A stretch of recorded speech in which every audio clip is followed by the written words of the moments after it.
Welcome to another Whiteboard Wednesday with me, Phil Jones. And me, Sam Ashdown, and we're from Firewave. And recently, Sam has been geeking out on SEO and she did not want me in this video, so I'm just going to ask her questions about SEO because her knowledge trumps mine. Yes. So we're going to talk about the 3 SEO myths, which I'm sure you hear all the time. So number one. Well, before we do, what is SEO? You probably need to ask me that. So before we do, what on earth is SEO? Thank you for asking, Phil. Pleasure. SEO means search engine optimization, and all that means to most people is how do we get on the first page of Google? That's all it means. It's just about search positioning. So when somebody types in estate agents near me, you want to try and get onto the first page, right?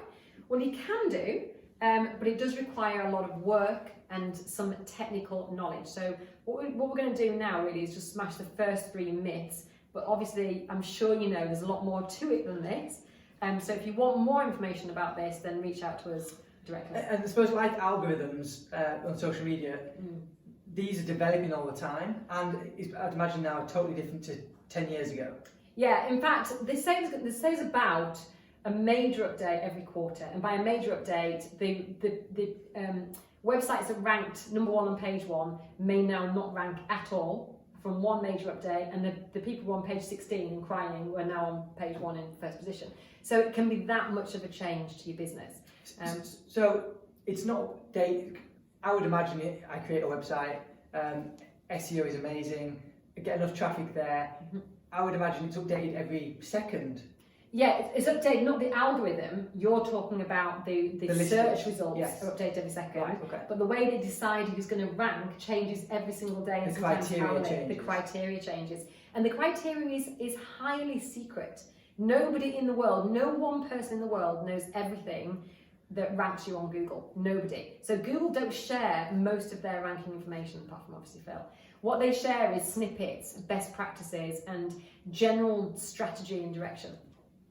Okay, so myth number 1 is the one that we get challenged on a lot, and we hear all the time, is all about duplicate content. And does Google penalise you for having duplicated content? Yeah, and it's a question that we do get asked, and it's a good challenge because we create what we call syndicated content, which is when we create Firewave content, which is blog posts, visuals, all those kind of things, and they go on 60, 70, 80 different websites all over the country. We do get challenged.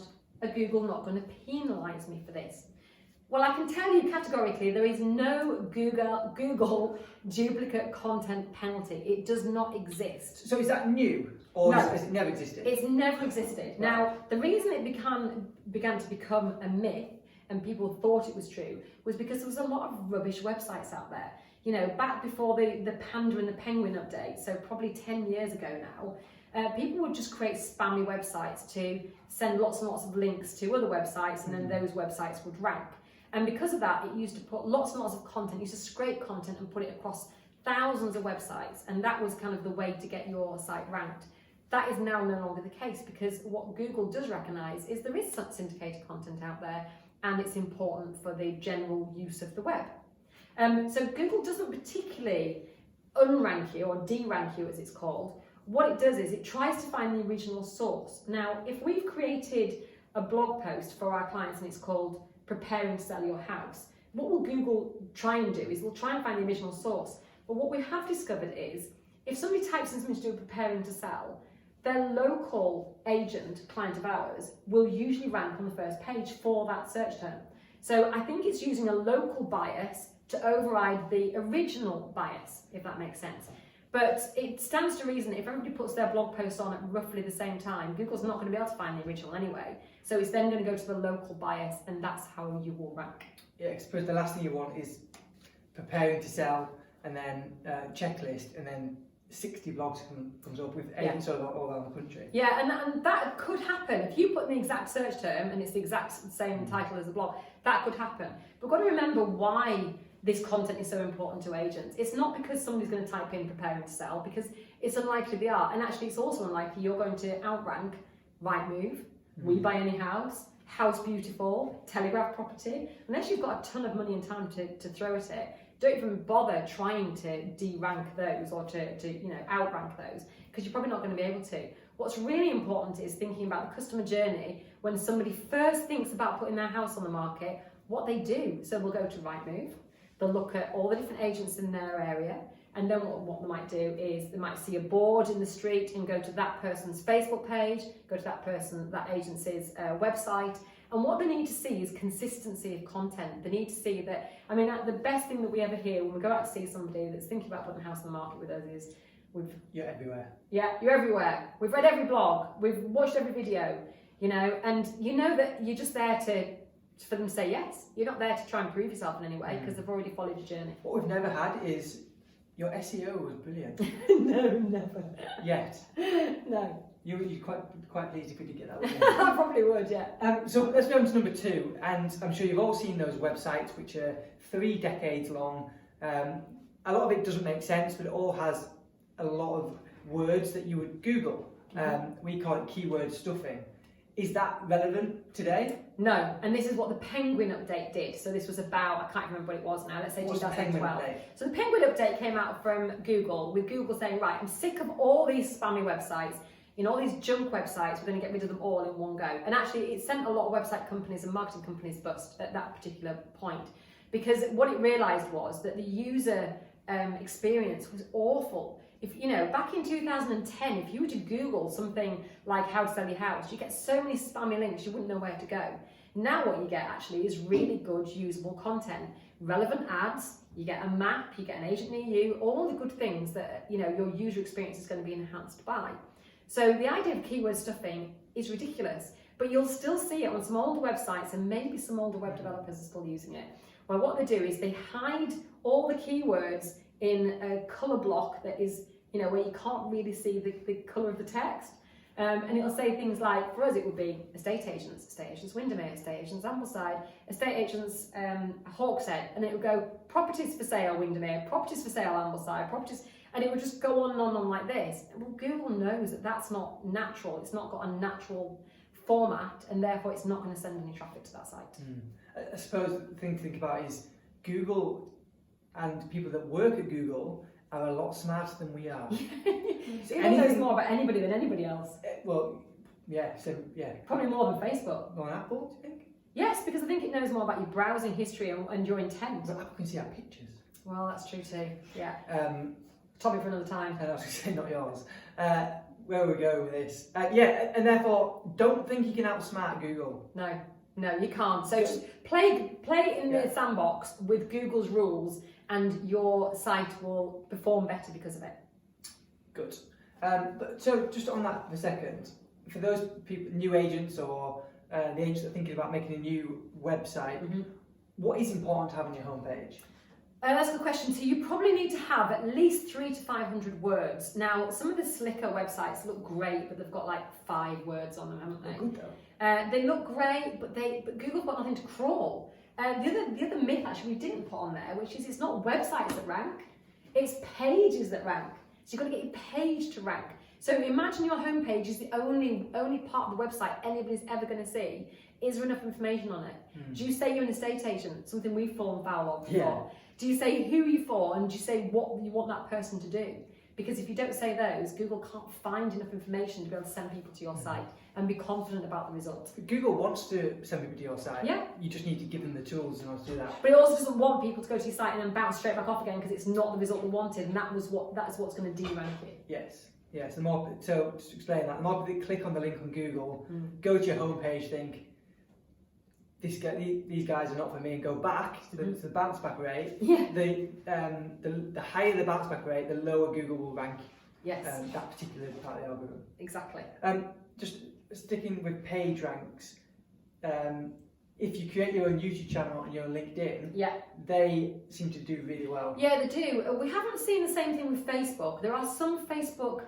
Did we see some Facebook pages that ranked? But predominantly, your LinkedIn, if you optimize it well, can rank above your website for your own name, for example. But also, YouTube is really good for that as well, because if you think about the number of web pages that are available for a search and the number of videos on YouTube that are available for the same search, obviously there's going to be far less videos. So Google got less people less available content to show people. And of course, Google owns YouTube.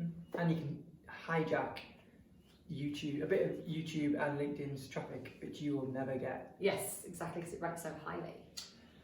Number 3, links don't work.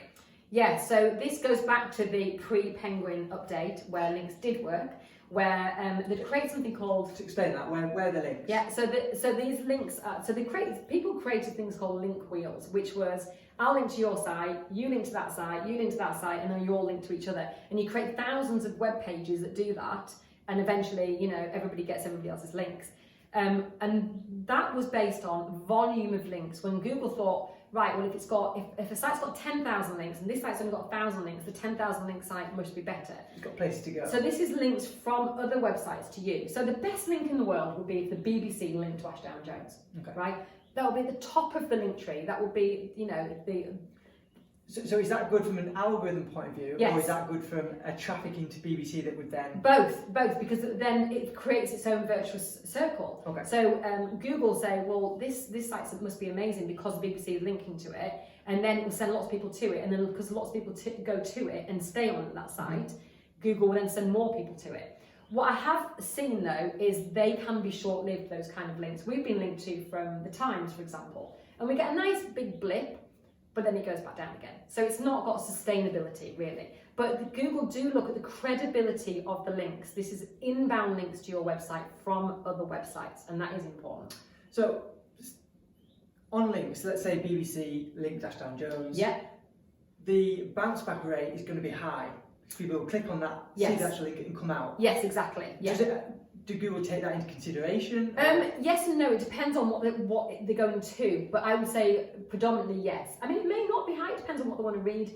We found that our bounce rate can be high if we've got one particular blog post we're putting a lot of traffic, paid traffic behind. People just go on that blog post and then disappear, which is where internal links become really important. So as well as inbound links, you also want internal linking links. So you go onto maybe BBC go to or link to one of our pages that says, you know, why the Lake District is the #1 place to retire to, for example. We haven't written that, maybe we should. So we write a piece, and in that piece is things like what you should consider when choosing an estate agent to sell your Lake District home. So people can then, they've got somewhere to go, you know, in between the text on that page. Yeah, it's not a dead end, is it? It's not a dead end. You're not sending people into a cul-de-sac. So start sending people within your site. And actually I heard a really good point this morning from Neil Patel, who I love, who is an SEO expert, on a podcast I was listening to. And he said, yes, you know, it's good to link from your new content to your old content. So, you know, read more about this here, but also link from your old content to your new content, which you might forget to do. Yeah. So go back to your old content and make links for your new content as well. And that's internal links. I guess especially if there's a certain blog or a topic that is popular. Yes, exactly. So if you found a blog from a year ago that's getting a load of random traffic, then go and link to your newer blog posts on it. Something else we should say as well. So we've talked about inbound links, we've talked about internal links. The other link is outbound links from your website. And it's important to create outbound links as well to credible sources like the BBC or Telegraph Property or somewhere, because what Google wants to see is a natural linking format. So it wouldn't be very natural if you never linked out from your site. It wouldn't be very natural if you never linked internally from your site, or if you never had an inbound link. So the combination of those three things tell Google that you're in it for the long term, you've put some work and some skill behind your SEO content, and then it will reward you for creating traffic that it brings to you. So would Google ever reward you for having their own links? When you say their own link, do you mean like their own, like the Google Knowledge Graph, their own I don't think it would make any difference whether it was a Google link or it was a YouTube link or it was a BBC link. So what's Google's objective? So Facebook's objective is they don't like links, so they want to stay on the platform. Yes, What's that's Google's true. objective? A natural browser behaviour. Okay. Because actually... Usability.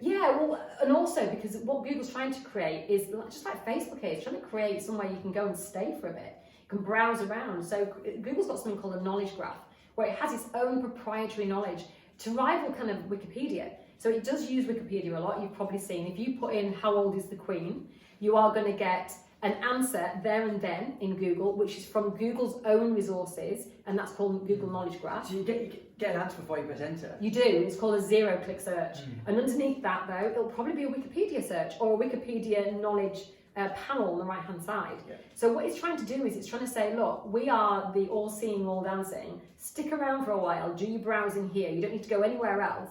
Whereas before, it used to be put in a search, click on a website, click through that website, decide that wasn't for you, click all the way back again, and then do the same thing. So you're kind of going down these unconnected or disconnected lines, and now it's trying to create everything together, which is actually better for a user experience. And you can actually spend quite a while just going down rabbit holes on Google, can't you? And enjoying the experience where you find out more and more about a topic. Yeah. Okay. Have I answered everybody's questions? You have. And they are the 3 biggest SEO myths. Yes. We have about 1,000. Yes. Part 2 to hundreds next. But yeah, if you have any questions about SEO, 'cause it's quite a challenging subject, and there's thousands of books and podcasts and pages and information out there. A lot of it probably competes in terms Yes. of it's ever changing. Yeah. You can easily find something that tells you that keyword stuffing is a good idea, or that duplicated content does get penalised. So if you want a chat with the self-proclaimed guru of SEO, if Neil Patel's not available, then you can contact me and I will tell you. I've also got a couple of really good book resources that are updated frequently, and some podcasts as well. Yeah. But the reason we wanted to do this predominantly was this one here, for fireway clients who are worried about duplicate content, but they haven't got time to create their own content, so they're using our content and they want to know how best to use it so they still remain Google friendly on the right side of the Google sandbox. yeah. So if sandbox, Just playing with the Google So if sandbox. you were concerned about duplicated content and we have answered all your concerns, and you want to see if your area is free, then jump across to fire-wave.co.uk/start and You're find standing in out. front of it. I thought you'd taken it off. It is there, but Sam's having so bad. Fire-wave.co.uk/start to Yeah. find out if your area is available. Find out if your area is available, and we'll jump on a call, see if and how we can possibly help you, and we'll go from there. Yeah. Join our family. Do you know what you can't see on the side wall of this office is a big map with ever more increasing number of pins in it, which are all our firewave areas that have been taken. So we only work with one client per area. Kill people. We could actually do a dart throwing contest, couldn't we? And so if you want to know if your area is available at the moment, or if you need to do waitlist for it, we can definitely tell you that. Yeah. So just fill in the form and we'll be back in touch. See you next Wednesday.